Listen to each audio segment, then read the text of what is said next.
मैं यहाँ क्यों खड़ा हूं? मैं यहाँ अगर खड़ा हूं तो मेरे खड़े होने के मायने हैं। लखनऊ के गलियारों से लेकर के पटियाली तक तमाम ऐसे लोग हैं जिनसे मेरे रिश्ते हैं, जो मुझे पसंद करते हैं, मुझे प्यार करते हैं, आप मुझे प्यार करते हैं। फिर भी अगर मैं खड़ा हूं सत्ता, सियासत और दल के दलदल से निकल करके, तो इस खड़े होने के कुछ मायने हैं। मुझे याद है जिस दिन टिकट फाइनल हो रहा था, क्योंकि आप लोगों से एक रिश्ता रहा है, पटियाली मुशायरे में आया था पिछले दिनों अमीर खुसरो साहब के याद में जो मुशायरा हुआ था, तो उस मुशायरे से एक रिश्ता जुड़ा हुआ है, पटियाली से, गंडुलवाना से, भरगैन से। मेरी नजर थी टिकट पर, टिकट किसे हो रहा है। आश्वस्त था कि आपका अपना विधायक है, 75,000 की तादाद आपकी है, 25-30 हजार दूसरी तरफ है, 1 लाख का वोट है, आपकी क़यादत बनती है, मौजूदा क़यादत आपकी थी, तो मुझे लगा तो आपके ही हिस्से में आना है। लेकिन मैं हैरत में था और मुझे लगा कि कहीं ना कहीं आपकी क़यादत को खत्म करने की साजिशें रची जा रही हैं। मैंने फोन किया आपकी मौजूदा विधायक को, बिल्कुल बेटे की तरह, मैं एक मुशायरे में आया हूं तो वो बिल्कुल बेटे की तरह मोहब्बत से पेश आती हैं। तो उन्होंने बस रोते हुए मुझसे इतना कहा कि इमरान बेटा, धोखा हुआ हमारे साथ। ये कहते हुए मेरे रोंगटे खड़े हैं। उन्होंने मुझसे कहा कि बेटा मेरे साथ धोखा हुआ, और ये कह करके वो दारो कतार रो पड़ी। मुझे लगा कि मेरा ज़मीर, मेरी गैरत। मैंने उनसे कहा कि अम्मी ठीक है, अगर धोखा हुआ है तो आप मुतमईन रहिए, आपको धोखा देने वाले लोग सुरखरू नहीं रह पाएंगे, ये वादा कर रहे हैं हम आपसे। मैं आज यहाँ क्यों खड़ा हूं? मैं 4 मिसरे पढ़ता हूं, मैं शायर हूं, शायरी की भाषा में बात करूंगा, शायरी की जुबान में बात करूंगा। मैं 4 मिसरे पढ़ता हूं। जो परचम वाले बाजू थे वो बाजू खींच लाए हैं, पीछे तक। जो परचम वाले बाजू थे वो बाजू खींच लाए हैं, किसी मासूम सी आंखों के जुगनू खींच लाए हैं, किसी मासूम सी आंखों के जुगनू खींच लाए हैं। ये जो इमरान चल करके यहाँ भर गए आया, ये जो इमरान चल करके यहाँ भर गए आया, इसे रोती हुई एक माँ के आंसू, इसे रोती हुई एक माँ के आंसू खींच लाए हैं। मैं किसी पार्टी का आदमी नहीं हूं, किसी पार्टी से मेरा कोई लेना देना नहीं है, लेकिन फिर भी मैं यहां खड़ा हूं। मैं शायर हूं, मेरा काम शायरी करना है।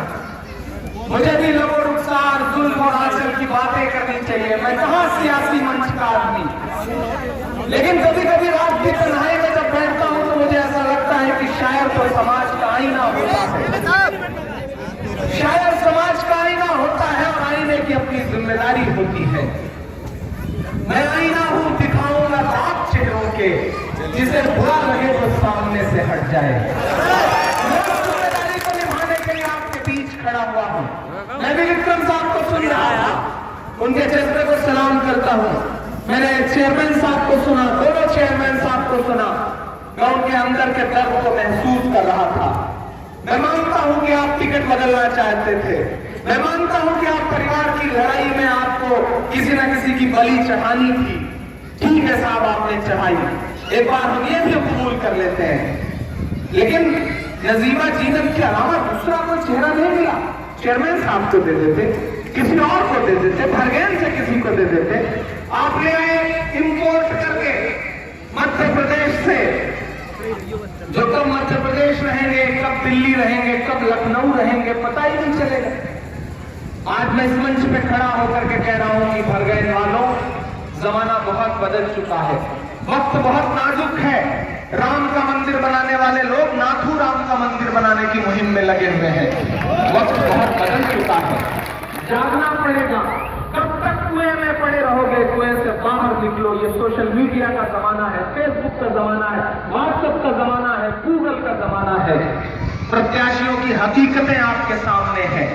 हो सकता है धीरू के बारे में आपके पास बहुत सारी अफवाहें हो सकता है बहुत सारे लोगों के जहन में हो कि धीरू तो ऐसे हैं, धीरू तो वैसे हैं, लेकिन बस मैं एक बात कहता हूं, धीरू अच्छे हैं, बुरे हैं, जैसे हैं आपके अपने हैं।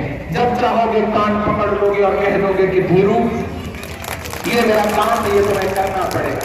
कहां जाओगे तलाशने आईजी साहब को, जिनसे मिलने के लिए पहले एक्सीओ साहब से मिलना पड़ेगा, फिर इंस्पेक्टर साहब से मिलना पड़ेगा, फिर जाकर के शायद उनके घर का दरवाजा खुलेगा। कहां जाओगे आप? और यहां खड़ा होकर और मैं एक बात कह रहा हूं, मैं पसंद करता हूं लखनऊ में बैठे हुए जो लोग हैं उन्हें पसंद करता हूं, लेकिन मुझे ऐसा लगता है कि वो अपनी ऐसी कमरे में बैठे हुए जब किसी सिरे से फीडबैक देते हैं तो यहां जो नफरती मानसिकता के लोग बैठे हैं वो नहीं चाहते कि हमारी आपकी कयादत जिंदा रह जाए, वो पहुंचाते हैं गलत फीडबैक। और ऐसी कमरे में बैठे हुए लोग, हेलीकॉप्टर में बैठे हुए लोग ये नहीं समझ पाते कि पटियाली की दुश्वारियां क्या है, पटियाली की जरूरतें क्या है। आप ही सांसद बनेंगे, आप ही जिला पंचायत अध्यक्ष बनेंगे, आप ही ब्लॉक प्रमुख बनेंगे, आप ही विधायक बनेंगे, तो क्या हम चूरन बेचने के लिए पैदा हुए? जानना पड़ेगा, आपको जवाब देना पड़ेगा। मुझे याद है मैंने टीवी चैनल्स पे देखा था खबरें कि किस तरह से टिकट कटने के बाद बरगैन के लोग, पिंडवाड़ा के लोग, पटियाली के लोग सड़कों पर उतर के अपना गुस्सा जाहिर कर रहे थे। ये जो नई नस्ल मेरी आंखों के सामने खड़ी है, ये रो रही थी, मैंने इसके बहते हुए आंसुओं को देखा है जब आपकी मौजूदा विधायक का टिकट काटा गया था। लेकिन मैं आपसे एक शिकायत भी करता हूं, ये जो आपके बहते हुए आंसू हैं ये सूख बहुत जल्दी जाते हैं। आप जब शाम को चाय की दुकान में बैठ करके बरगैन से लेकर के और दिल्ली तक पर तबसरा शुरू करते हैं तो आप भूल जाते हैं कि आपके आसपास के लोगों ने आपके साथ क्या सलूक किया था। आप जब बिरयानी की बोटियों में उलझते हैं तो भूल जाते हैं कि आपके मौजूदा मसाइल क्या हैं। मैं आपसे गुजारिश करना चाहता हूं कि आपका जब वो गुस्सा है ना, वो जो आपके बहते हुए आंसू थे ना, वो जो आपकी अपनी कयादत मरने का जख्म है ना, उस पर मरहम लगाने वाले जितने भी लोग आएंगे वो आपसे कहेंगे। मैं आपसे कहना चाहता हूं साहब कि जब कभी आपको जरूरत पड़ेगी, आपकी झोपड़ी में कभी आग लगेगी तो आग बुझाने के लिए लखनऊ से हेलीकॉप्टर से बैठ के कोई नहीं आता है, आपका मौजूदा विधायक काम आता है। इसलिए सबसे पहली जरूरत यह है कि आप अपने आसपास से जिन लोगों को चुन रहे हैं उन पर गौर करिए।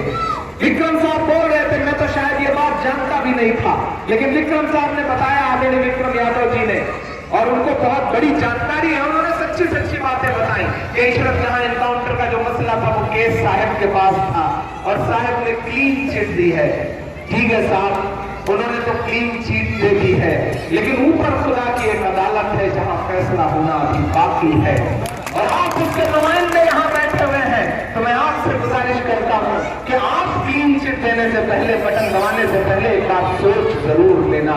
अगर आप नहीं सोचेंगे तो आने वाली नस्लें आपको माफ नहीं करेंगी। मुझे हुक्म हुआ है कुछ सुनाने के लिए, बहुत थोड़ा सा वक्त है मेरे पास, मैं कोशिश करता हूं कि मैं सुनाऊं भी। और एक वादा यहां करके जा रहा हूं, मैंने कहा ना कि कुछ पर्सनल रिश्ते हुआ करते हैं, कुछ व्यक्तिगत ताल्लुकात हुआ करते हैं। मैं शायर हूं, मेरा सियासत से कोई लेना देना नहीं, लेकिन ये जो धीरू साहब है इनसे व्यक्तिगत रिश्ता है।